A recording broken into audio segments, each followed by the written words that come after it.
actually you can. Or I think you can do time, right? I don't know. Hi, everybody. We're talking about YouTube and posting videos out and doing that kind of stuff. So you can't talk about YouTube on He Facebook. thinks he knows technology. Oh, no, I didn't. I never said, I know I don't know it. He boosts the video on YouTube and it's done from 10 to 10:01. That's what you're talking about. Oh, yeah. No, well, I forgot to turn it off. You set a daily limit and it's just running right now. And so that's good. That's good. Okay. Well, let's... Why does it say recording? I don't know. That's weird. We're going to have to... Anybody tech guru know out there why it keeps saying recording instead of live? Is the video going back in and out? I don't know.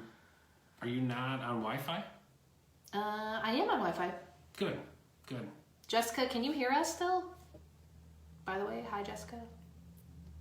Can you hear us now, Jessica? All right. Well, let's go with the show anyway, because I'm sure it is recording. Jessica, can you hear us? Can you give us the thumbs up if she's got some low connection warning on the screen? That's why we're asking. Yeah. All right. Well, anyway, you guys are freezing up. Yeah, that's what we were wondering. Yeah. I'm very cold. So you can hear us now? Okay, good. All right. Well, today we got 5 tips for recommending home inspectors. Speaking of, we got Laura James right there. Hey, Laura. How are you? Awesome. Okay, good. This is going to be slightly awkward then. No, I'm just kidding.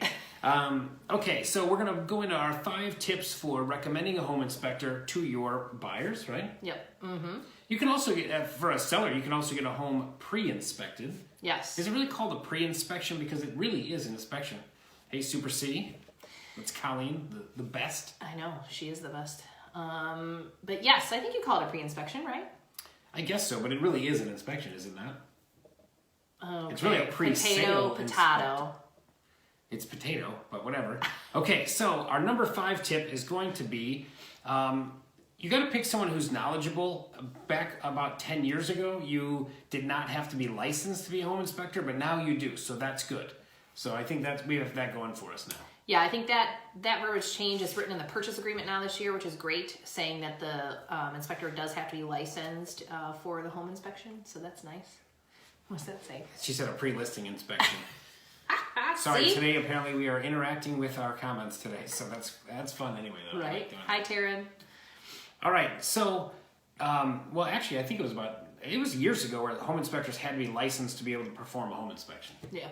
So here's the thing too, for a newer agent out there, if you're unaware of this, if they're a contractor or if they're not a contractor, let's say they don't hold any professional license, let's say they're very handy, they know about homes, they cannot perform the home inspection for your buyer. They cannot do that. No. Nope. Yeah, so if your buyer wants someone to come in like that, that's great, but you can't ask for any repairs based on that report. That's right, so don't do it. Don't do it. All right. Our number 4 tip is you want to find someone who is very, what's that? Professional. Professionalism. I was trying to think of something funny. I was blanking. Yeah. I was blanking. Sorry, guys. Professionalism. How they communicate with the customer.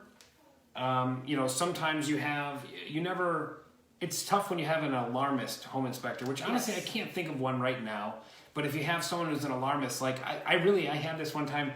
I'm showing a house and there was a crack outside. It was a brick house. And the home inspector looked at it. He said, I would never buy this house. And I was like, what? Like, that's not your job. Your job, it's like you go to your doctor and your doctor looks you over and he's like, I don't know what you're going to do with that body. Like really, Tom? Like, let's fix it, Let's work on it. What do I got to do? Do I have to exercise? Do I eat some vegetables? What's going on here? Avocados and bananas every day for breakfast and lunch. That sounds delicious. Oh. Sounds delicious. But yes, professionalism. I think that's a big thing. Like you want the inspector to walk that fine line of making sure that the house is good for the buyer, but that they're not harping on maintenance items, right?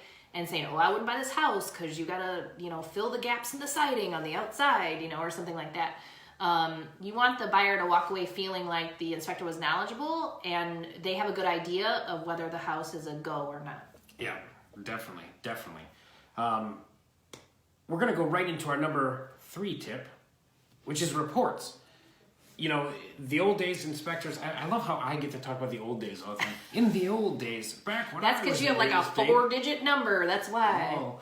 back when we were selling our caves, you know, we would draw in charcoal on the wall of the cave, you know. Walk to school. How many with no shoes. How many pelts that we wanted to sell the property, you know, or whatever. But anyway, you know, so funny. A lot of old school inspectors, as much as they had great experience, great knowledge, all those kind of great things, but they would handwrite the reports, and it would take a long time, and sometimes it would be difficult to read, and they wouldn't incorporate carbon copies. Oh, goodness gracious. That's like our contracts back in 2002. The goldenrod copy went to the seller. Oh my God, it was goldenrod, wasn't it? It's right on the bottom of the screen. Oh. Okay. Anyway. Digital reports. Yes, definitely digital reports and lots of pictures. It helps a lot when the inspector does lots of pictures. So they should have a picture in every section. If there's something wrong with it, they should take a picture of it. I love the inspectors that have a little arrow that points to exactly what they were talking about. The inspectors that do detailed reports that actually write like, hey, there's no flashing on this roof, have a contractor repair it. So I can just copy and paste into my inspection report. Those are the best reports ever, seriously. Yeah, because really what you have to be cautious of too as a real estate agent, once you get that report and you're working with your client on what you'd like them to ask the seller, you have to be really careful that you don't misinterpret something or that you don't misrepresent exactly what the expectation of the client was, because then that's on you. And the thing, it's hard because you're not a contractor. I tell my team this all the time. You're not a contractor. You have to go by what the inspector says. So if you don't understand what the inspector says, that's the big thing, is clarity in your reports. Yes, if you don't understand it, you need to call. And when you're a new agent, that's tough sometimes because you may not understand over half the report and understand why it's important. And so the inspectors that have red, like red type for super bad stuff, blue type for stuff that really kind of needs to be fixed, and then black for all the rest, we love you. That's all I have to say, because it makes it super easy. She loves you. I like you a lot. It makes it super easy to read the report and do your inspection, because I don't know about you guys, but I'm going to tell you, inspection response is one of the most non-favorite things that I have to do with my job. Yeah, I think it is one of the most complicated things where most agents, especially newer agents, are just, that's where we are prone to the most problems, is the way we handle the inspection. Yep. And what I always tell my seller or my buyer is, hey, look, we have to tell the seller exactly what you expect on. If it just says, I don't like when I get an inspection response back and it says like roof, leaking roof. Don't tell me what's wrong with it. I can read the inspection. Right. Tell me what your buyer wants done with it. You know? So I always tell my buyers, listen, the seller's only going to do exactly what we ask them to do, and we're going to ask them exactly how you want it. If you want things like receipts and invoices for stuff, if you represent the buyer, if you want all that stuff, you need to ask for that. It needs to be in writing. If you want it done by licensed electricians to do this, you better have that in your verbiage, so it's very clear exactly what needs to happen. But it all starts with a good report from your inspector. But it all starts with a good report. Yes, because he kind of went on some rabbit hole there. But it's the report from the inspector that's the good basis. Because if you have the inspector that wrote it out, basically good for you, then you don't have to worry about interpreting what the inspector said and stuff, right? So That's true. Okay, second thing, and these are not necessarily in any particular order, but experience. Yes. Yeah. An experienced inspector means a lot. I mean, that means they've seen a whole slew of things. Just like we do as realtors, the longer you're in this business, nothing will surprise you. I don't know if you guys saw that horse video that I posted with the horse in the basement. I'm laughing because at this point, it would not surprise me if I got a call from one of my houses that said, there's a horse in the basement. So the more experience you have, the more things that you see. You are sassy today, Jessica said. She yelled at me for 4 minutes just in there. She was like, you better not, I did, basically, yeah. Yeah, that's all right. That's all right. I can handle it. Do you have anything else to say about experience? Or? Experience. Well, no, I think experience will help his professionalism or her professionalism, however they handle that inspection. If there's a crack in the basement that's maybe not a big deal or something, but if the inspector looks at it, it's like, whoa, that's probably nothing, but so.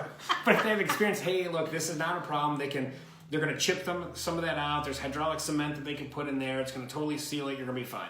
Like that experience will convey the confidence too when they explain that to the customer. So I think that's very important. Yep. Very important.